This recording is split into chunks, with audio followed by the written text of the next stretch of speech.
Kerala PSC ഈ അടുത്ത് +2 level mains എക്സാമിനുള്ള civil police officer, woman police constable, armed police sub inspector എന്നിങ്ങനെയുള്ള തസ്തികകളിലേക്കുള്ള മെയിൻസ് എക്സാമിന്റെ സിലബസ് പ്രസിദ്ധീകരിക്കുകയുണ്ടായി. സിലബസിലൂടെ കടന്നു പോകുമ്പോൾ ഉദ്യോഗാർത്ഥികൾക്ക് പലർക്കും പലതരത്തിലുള്ള ആശങ്കകൾ സൃഷ്ടിച്ച ഒരു സിലബസ് ആണിത്. എന്നാൽ ആ സിലബസിന്റെ പൾസ് അറിഞ്ഞു പഠിച്ചാൽ വളരെ എളുപ്പത്തിൽ ക്രാക്ക് ചെയ്യാവുന്ന സിലബസ് ആയിട്ടാണ് PSC ഇത് ഡിസൈൻ ചെയ്തിരിക്കുന്നത്. ഈ സിലബസിലൂടെ ഒന്ന് കടന്നു പോകാവുന്നതാണ്. ഉദ്യോഗാർത്ഥികളെല്ലാവരും കടന്നു പോയിട്ടുണ്ടായിരിക്കും, എങ്കിലും ചെറുതായി വിശകലനം നൽകുന്നതിന് വേണ്ടിയാണ് ഈ വീഡിയോ ചെയ്യുന്നത്. ആദ്യ ഭാഗം വരുന്നത് പൊതുവിജ്ഞാനമാണ്. പൊതുവിജ്ഞാനത്തിൽ PSC ഉൾപ്പെടുത്തിയിരിക്കുന്നത് ചരിത്രം 5 മാർക്കിനാണ്, ഭൂമിശാസ്ത്രം 5 മാർക്കിൻ്റെതാണ്, ധനതത്വശാസ്ത്രം 5 മാർക്ക് ഉൾപ്പെടുത്തിയിട്ടുണ്ട്. ഇന്ത്യൻ ഭരണഘടന 8 മാർക്കിനാണ് ഭരണഘടനയിൽ നിന്ന് ചോദ്യങ്ങൾ പ്രതീക്ഷിക്കാവുന്നത്. കേരളം ഭരണവും ഭരണ സംവിധാനവും എന്ന ഭാഗത്തു നിന്ന് 3 മാർക്കിന്റെ ചോദ്യങ്ങളാണ് ഉദ്യോഗാർത്ഥികൾക്ക് പ്രതീക്ഷിക്കാവുന്നത്.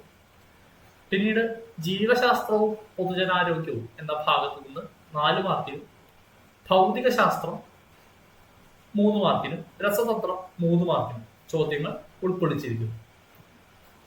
കല, കായികം, സാഹിത്യം, സംസ്കാരം എന്നീ വിഷയങ്ങളിൽ നിന്ന് 4 മാർക്കിനുള്ള ചോദ്യങ്ങളും, ആനുകാലിക വിഷയങ്ങളിൽ നിന്ന് കറണ്ട് അഫയേഴ്സിൽ നിന്ന് 10 മാർക്കിനുള്ള ചോദ്യങ്ങളുമാണ് PSC ഉൾക്കൊള്ളിച്ചിരിക്കുന്നത്. പിന്നീട് മാത്സ് അഥവാ ലഘുഗണിതം, മാനസിക ശേഷി, നിരീക്ഷണ പാഠവ പരിശോധന ഈ ഭാഗങ്ങളിൽ നിന്ന് 10 മാർക്കിനുള്ള ചോദ്യങ്ങൾ, ജനറൽ ഇംഗ്ലീഷ് 10 മാർക്കിനുള്ളത്, പ്രാദേശിക ഭാഷ മലയാളമോ കന്നഡയോ തമിഴോ, പ്രധാനമായും മലയാളം 10 മാർക്കിനുള്ള ചോദ്യങ്ങളാണ് PSC ഉൾക്കൊള്ളിച്ചിരിക്കുന്നത്. ഇതിനു പുറമെ ഇങ്ങനെ 80 മാർക്കിനുള്ള ഭാഗങ്ങൾ സാധാരണ എല്ലാ PSC എക്സാമിനും കാണുന്ന പോലെയാണെങ്കിലും കോൺസ്റ്റബിൾ പരീക്ഷയ്ക്ക് സ്പെഷ്യൽ ടോപ്പിക് എന്ന ഒരു ഭാഗം ഉൾക്കൊള്ളിച്ച് 20 മാർക്കിനുള്ള ചോദ്യങ്ങൾ ആ ഭാഗത്തു നിന്ന് PSC ചോദിക്കും എന്നാണ് അറിയിച്ചിട്ടുള്ളത്. നമുക്ക് സിലബസിലൂടെ ഡീറ്റെയിൽ ആയിട്ട് കടന്നു പോകുമ്പോൾ പൊതുവിജ്ഞാനത്തിലെ ആദ്യ ഭാഗം ചരിത്രമാണ്. ചരിത്രത്തിൽ കേരളത്തിന്റെ ചരിത്രം ശ്രദ്ധിക്കുമ്പോൾ നമുക്ക് മനസ്സിലാകും യൂറോപ്യന്മാരുടെ വരവ് മുതലുള്ള ചരിത്രമാണ്. സാധാരണഗതിയിൽ LDC പരീക്ഷയ്ക്കെല്ലാം ചോദിക്കുന്ന ചരിത്രത്തിന്റെ ഭാഗം തന്നെയാണ് അവിടെ ഉൾക്കൊള്ളിച്ചിരിക്കുന്നത്. അതിൽ യാതൊരു മാറ്റവും PSC വരുത്തിയിട്ടില്ല. മറ്റൊന്ന് ഇന്ത്യയുടെ ചരിത്രമാണ്. ഇന്ത്യയുടെ ചരിത്രം first war of Indian independence 1857 ശേഷമുള്ള ചരിത്രമാണ്. അതും സാധാരണ രീതിയിൽ PSC പരീക്ഷകൾക്കെല്ലാം ചോദിച്ചിട്ടുള്ളതാണ്. PSC പ്രിലിമിനറി പരീക്ഷകൾക്കും എല്ലാത്തിനും ഉൾക്കൊള്ളിച്ചിരിക്കുന്ന ഭാഗങ്ങൾ തന്നെയാണ് ഇന്ത്യ ചരിത്രത്തിനും ഉൾക്കൊള്ളിച്ചിരിക്കുന്നത്. ലോക ചരിത്രം എന്ന് പറയുന്ന ചെറിയൊരു മേഖലയാണ് ഉള്ളത്. അതിൽ പ്രധാനപ്പെട്ട ഭാഗങ്ങൾ മാത്രമാണ് ഉൾക്കൊള്ളിച്ചിട്ടുള്ളത്. ഭൂമിശാസ്ത്രത്തിലേക്ക് വരുമ്പോൾ ഭൂമിശാസ്ത്രത്തിന്റെ അടിസ്ഥാന തത്വങ്ങൾ, ഇന്ത്യൻ ഭൂമിശാസ്ത്രം, കേരള ഭൂമിശാസ്ത്രം എന്നിങ്ങനെ PSC അതിനെ വിഭജിച്ചിരിക്കുന്നു. അതും കൃത്യമായി നാം പഠിച്ചിട്ടുള്ള മേഖലകൾ തന്നെയാണ്. അധികമായി ഒന്നും PSC ഇവിടെ കൂട്ടിച്ചേർത്തിട്ടില്ല. LD ലെവൽ പരീക്ഷയ്ക്കും +2 പ്രിലിമിനറിക്കും 10ാം തരം പ്രിലിമിനറിക്കും എല്ലാം നമ്മൾ പഠിച്ചിട്ടുള്ള അതേ ഭാഗങ്ങൾ തന്നെയാണ് PSC ഭൂമിശാസ്ത്ര മേഖലയിൽ നിന്ന് ചോദിക്കുന്നത്.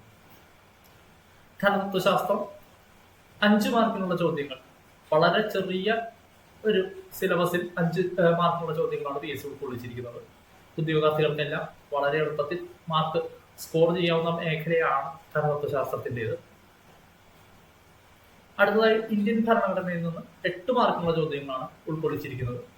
സ്വാഭാവികമായും ഇത്തരം തസ്തികകളിൽ ഭരണഘടനാപരമായിട്ടുള്ള ചോദ്യങ്ങൾ കൂടുതലായി നമ്മൾ പ്രതീക്ഷിക്കേണ്ടതുണ്ട്. അതുകൊണ്ട് 8 മാർക്ക് എന്നുള്ളത് നിർണായകമാണ്. ഇവിടെ ശ്രദ്ധിക്കേണ്ട കാര്യം എന്താണെന്ന് വെച്ചാൽ മൗലിക കടമകൾ, മൗലിക അവകാശങ്ങൾ, ഭരണഘടനാ നിർമ്മാണ സമിതി, ആമുഖം, പൗരത്വം എന്നിങ്ങനെ പ്രധാനപ്പെട്ട ഭാഗങ്ങൾ PSC രേഖപ്പെടുത്തിയിട്ടുണ്ട്. ഭരണഘടനയിൽ തന്നെ പ്രധാനപ്പെട്ട ഭാഗങ്ങൾ കൃത്യമായിട്ട് രേഖപ്പെടുത്തിയിട്ടുണ്ട്. ഇതിനു പുറമെ പഠിക്കേണ്ട ഭേദഗതികൾ, പ്രധാനപ്പെട്ട ഭേദഗതികൾ, നമ്മൾ ഒരുപാട് ഭേദഗതികൾ സാധാരണഗതിയിൽ എല്ലാ PSC പരീക്ഷയ്ക്ക് പഠിക്കാറുണ്ടെങ്കിലും കൃത്യമായി പഠന വിധേയമാക്കേണ്ട ഭേദഗതികളുടെ ലിസ്റ്റ് PSC നൽകിയിട്ടുണ്ട്. 42, 44, 52, 73, 74, 86, 91 ഈ ഭരണഘടനാ ഭേദഗതികൾ അഥവാ അമെന്റ്മെന്റുകൾ നമ്മൾ കൂടുതൽ ഇമ്പോർട്ടൻസ് നൽകി പഠിക്കേണ്ടതുണ്ട്.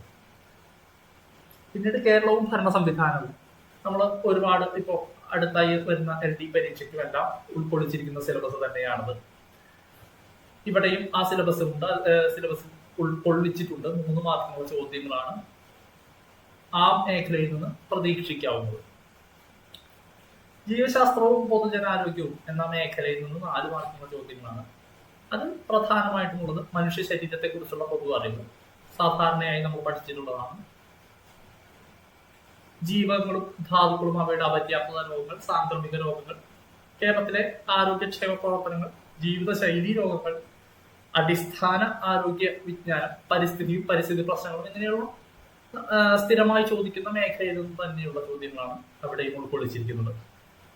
ഭൗതിക ശാസ്ത്രവും രസതന്ത്രവും ഇത്തരത്തിൽ 10ാം തര പരീക്ഷയ്ക്ക് ചോദിച്ചിട്ടുള്ള ഭാഗങ്ങൾ തന്നെയാണ് ഉൾക്കൊള്ളിച്ചിട്ടുള്ളത്. പിന്നീട് PSC 10ാം തരത്തിലും മറ്റും ഉൾക്കൊള്ളിച്ചിരിക്കുന്ന പുതിയ ഭാഗമാണ് കല, കായികം, സാഹിത്യം, സംസ്കാരം എന്നിവ. ഇത് ഓരോ ഉദ്യോഗാർത്ഥിയും കൃത്യമായി പഠിക്കേണ്ട വിഷയം തന്നെയാണ്. കാരണം 4 മാർക്ക് ഈ ഭാഗത്തു നിന്നുള്ളത് കൊണ്ട് തന്നെ ഒരുപാട് ചോദ്യങ്ങൾ വരാൻ സാധ്യതയുള്ള മേഖലയായതുകൊണ്ട് കുറച്ചധികം പ്രാധാന്യം ഈ മേഖലയ്ക്ക് നൽകേണ്ടതുണ്ട്. കല, കായിക, സാഹിത്യം, സംസ്കാരം മേഖലയിൽ നിന്നുള്ള ചോദ്യങ്ങൾക്ക് പ്രാധാന്യം നൽകി പഠിക്കേണ്ടതുണ്ട്. ആനുകാലിക വിഷയങ്ങൾ 10 മാർക്കാണ്. LD പരീക്ഷയ്ക്ക് അത് 20 മാർക്കായിരുന്നു. അതിൽ നിന്ന് കുറച്ച് 10 മാർക്കിലേക്ക് ആനുകാലിക വിഷയങ്ങളെ ചുരുക്കിയിട്ടുണ്ട്. ലഘുഗണിതം 5 മാർക്കിനാണ് ഉണ്ടായത്.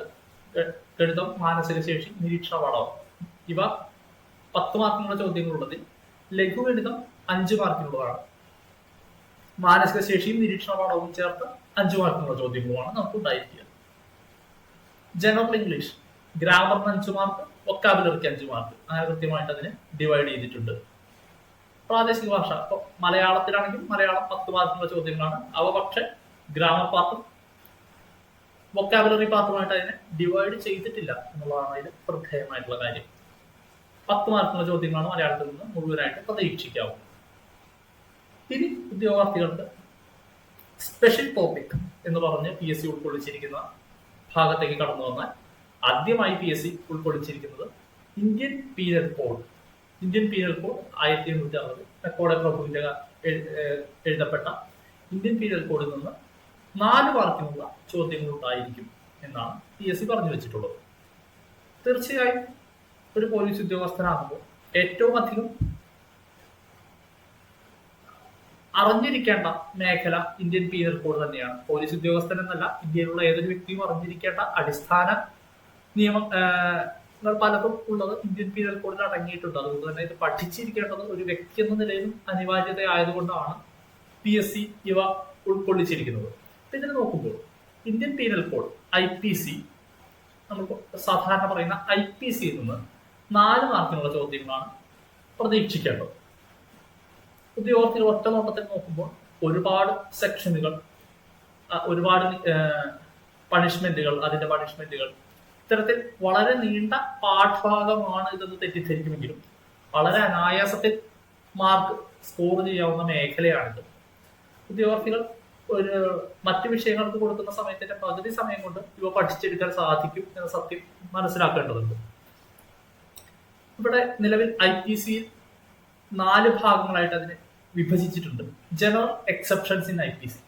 ഒരു കുറ്റത്തിന് നമുക്ക് എടുക്കാവുന്ന ഒഴിവുകൾ, അഥവാ ഒരു കുറ്റത്തിന് നമുക്ക് ചെയ്തിട്ടുണ്ടെങ്കിലും ചില എക്സെപ്ഷനുകൾ കോർട്ട് ആക്സെപ്റ്റ് ചെയ്യാറുണ്ട്. ഇത്തരത്തിലുള്ള എക്സെപ്ഷനുകൾ എന്തൊക്കെയാണ് എന്നുള്ളതാണ് ആദ്യ ഭാഗത്ത് IPC ഉൾക്കൊള്ളിച്ചിരിക്കുന്നത്. ആ ഭാഗത്ത് സെക്ഷൻ 81 മുതൽ 92 വരെയുള്ള സെക്ഷനുകൾ കൃത്യമായിട്ട് പഠിച്ചിരിക്കുക. എന്തെല്ലാമാണ് എക്സെപ്ഷനുകൾ, ഏതെല്ലാം രീതിയിൽ അത് കോടതിയിൽ ആക്സെപ്റ്റബിൾ ആയി, ഏതെല്ലാം രീതിയിൽ അത് റിജക്ട് ചെയ്യപ്പെടാം എന്നുള്ള രീതിയിൽ ഈ എക്സെപ്ഷനുകളെ കുറിച്ചിട്ട് ഒരു ബേസിക് ആയിട്ടുള്ള അവബോധം ഉണ്ടാകിയാൽ മാത്രം മതിയാകും ഈ പരീക്ഷയ്ക്കെല്ലാം. അത് മാത്രം ഉദ്യോഗാർത്ഥികൾ മനസ്സിലാക്കിയിരുന്നു. മറ്റൊന്ന് ഒഫൻസസ് അഗെയിൻസ്റ്റ് ബോഡി എന്ന ഭാഗത്ത് സാധാരണയായിട്ട് നമ്മൾ കാണാറുള്ള IPC സെക്ഷനുകൾ തന്നെയാണ് അവിടെ ഉള്ളത്. IPC 299 culpable homicide, IPC 300 murder മുതലായ സെക്ഷനുകളാണ് അവിടെ നമുക്ക് പഠിക്കാനുള്ളത്. ഈ സെക്ഷനുകളിൽ നിന്ന് നമുക്ക് പഠിക്കാനുള്ളത് ഓരോ സെക്ഷനുകളും എന്തിനെ പ്രതിനിധാനം ചെയ്യുന്നു, അവയുടെ പണിഷ്മെന്റ് ബെയിലബിൾ ഒഫൻസുകളാണോ നോൺ ബെയിലബിൾ ഒഫൻസുകളാണോ എന്നുള്ളത് പഠിക്കാനുണ്ട്.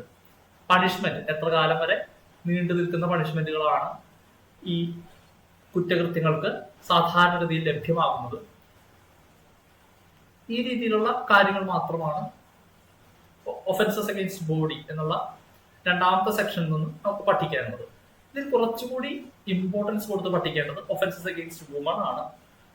പ്രത്യേകിച്ച് ആ വളരെ കുറച്ച് സെക്ഷനുകൾ മാത്രമാണ് അതിൽ PSC ഉൾക്കൊള്ളിച്ചിട്ടുള്ളത്. ആ സെക്ഷനുകൾ നല്ല രീതിയിൽ പഠിക്കേണ്ടതുണ്ട്.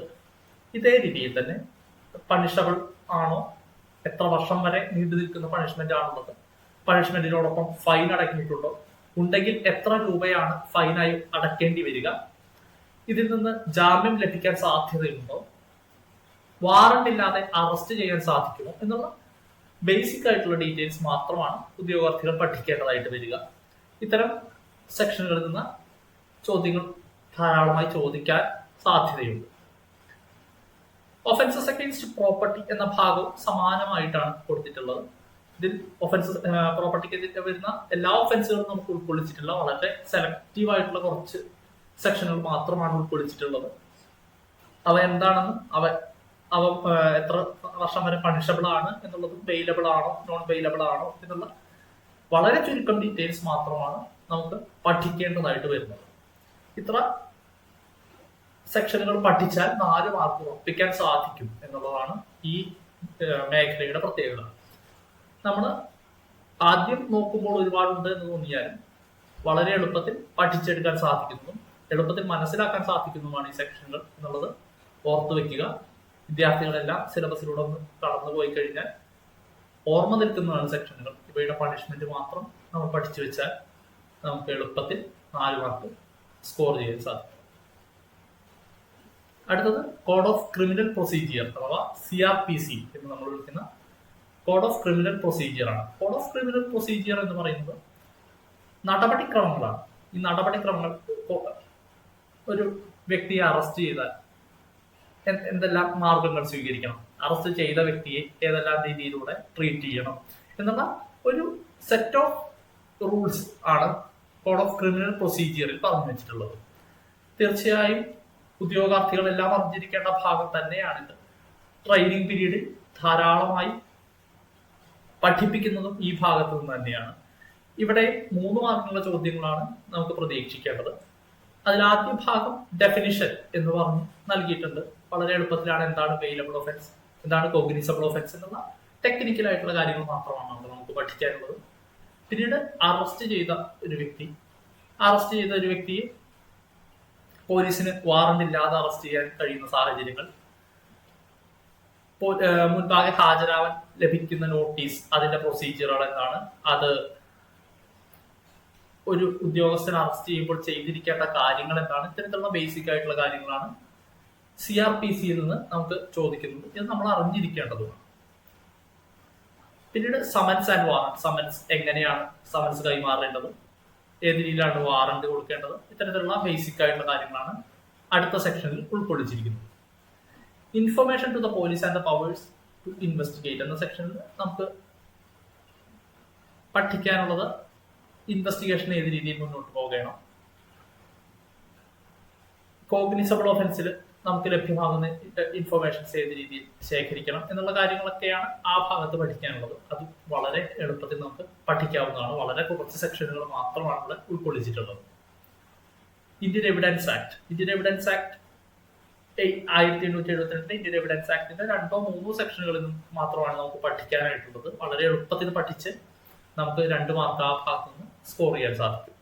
പിന്നീട് 2011 കേരള പോലീസ് ആക്ട് 100 പേജോളം വരുന്ന ആക്ടിൽ നിന്ന് നമുക്ക് പഠിക്കാനുള്ളത് 20ഓളം വരുന്ന സെക്ഷനുകൾ മാത്രമാണ്. Duties of police, functions of police എന്നിങ്ങനെ നമുക്ക് സാധാരണഗതിയിൽ എല്ലാവർക്കും അറിയുന്ന കാര്യങ്ങൾ തന്നെയാണ്. നമ്മളതൊന്ന് വ്യക്തമാക്കി പഠിച്ചിരിക്കുക മാത്രമാണ് ചെയ്യേണ്ടത്. പിന്നീട് വരുന്ന section narcotic drugs and psychotropic substance act 1985 act ആണ്. ആ ആക്ടിൽ നിന്ന് നമുക്ക് പഠിക്കാനുള്ളത് കേവലം 5-6 സെക്ഷനുകൾ മാത്രമാണ്. അത് ചുരുങ്ങിയ സമയം കൊണ്ട് നമുക്ക് പഠിച്ചു തീർക്കാവുന്നതാണ്. പിന്നീട് വരുന്നത് പോക്സോ ആണ്. നമ്മൾ LDC മെയിൻസിന്റെയും മറ്റു പരീക്ഷകളിൽ ഇമ്പോർട്ടന്റ് ലോസ് അല്ലെങ്കിൽ സുപ്രധാന നിയമങ്ങൾ എന്ന ഭാഗത്ത് ഉൾക്കൊള്ളിച്ചിരിക്കുന്ന ഭാഗമായിരുന്നു പോക്സോ നിയമം. പോക്സോ നിയമം ഇന്നത്തെ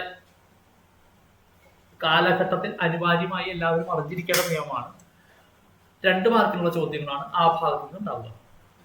ഇൻഫർമേഷൻ ടെക്നോളജി ആക്ട്, PSCയുടെ IT ആൻഡ് കമ്പ്യൂട്ടർ സയൻസ് എന്നുള്ള ഭാഗത്ത് സ്ഥിരമായി ഉൾപ്പെടാറുള്ള ഭാഗം ഇത്തവണ അവിടെ നിന്ന് മാറ്റി ഈ ഭാഗത്തേക്കാണ് PSC ഉൾക്കൊള്ളിച്ചിരിക്കുന്നത്. മുൻപ് ഉദ്യോഗാർത്ഥികളെല്ലാം കടന്നു പോയിട്ടുള്ളതായിരിക്കും ഈ ഭാഗത്തിലൂടെ എന്നുള്ളതുകൊണ്ട് എളുപ്പത്തിൽ തന്നെ നമുക്ക് ഈ ഭാഗം പഠിച്ചിരിക്കാൻ സാധിക്കും. സൈബർ ക്രൈമുകളും അതിനുള്ള ശിക്ഷാവിധികളും എല്ലാമാണ് അതിൽ ഉൾക്കൊള്ളിച്ചിരിക്കുന്നത്. എളുപ്പത്തിൽ തന്നെ ഉദ്യോഗാർത്ഥികൾക്ക് മാർക്ക് വാങ്ങാൻ സാധിക്കുന്ന മേഖല തന്നെയാണ്.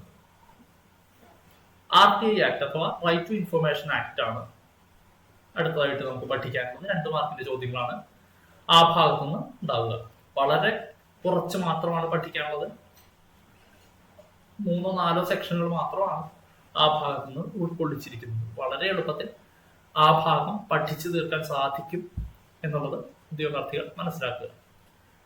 ഇവിടെ 20 മാർക്കിന് വളരെ ചെറിയൊരു സിലബസാണ് PSC തന്നിട്ടുള്ളത്. ഈ സിലബസിൽ നിന്ന് പുറത്തു നിന്ന് യാതൊന്നും തന്നെ ചോദിക്കുകയുമില്ല. അപ്പോൾ നിർണായകമായ 20 മാർക്ക് പഠിച്ചു തുടങ്ങിയിട്ടില്ല എന്നതിന്റെ പേരിൽ നമുക്ക് നഷ്ടപ്പെടില്ല. കാരണം ഇത് പുതിയതായിട്ട് സിലബസിൽ ഉൾക്കൊള്ളിച്ചിട്ടുള്ളതാണ്. ഇപ്പോൾ പഠിച്ചു തുടങ്ങിയാൽ എളുപ്പത്തിൽ പഠിച്ചു തീരുന്ന രീതിയിൽ 1 മാസം കൊണ്ടോ 30 ദിവസം കൊണ്ടോ പഠിച്ചു തീർക്കാവുന്ന രീതിയിലുള്ള സിമ്പിൾ ആയിട്ടുള്ള ഒരു സിലബസ് ആണ് ഈ 20 മാർക്കിനായിട്ടുള്ളത്. കൃത്യമായിട്ട് പഠിച്ച കൃത്യമായിട്ട് മാർക്ക് സ്കോർ ചെയ്യാൻ 20 മാർക്കും സ്കോർ ചെയ്യാവുന്ന സിലബസ് ആണ് എന്ന് ഉദ്യോഗസ്ഥർ മനസ്സിലാക്കുക.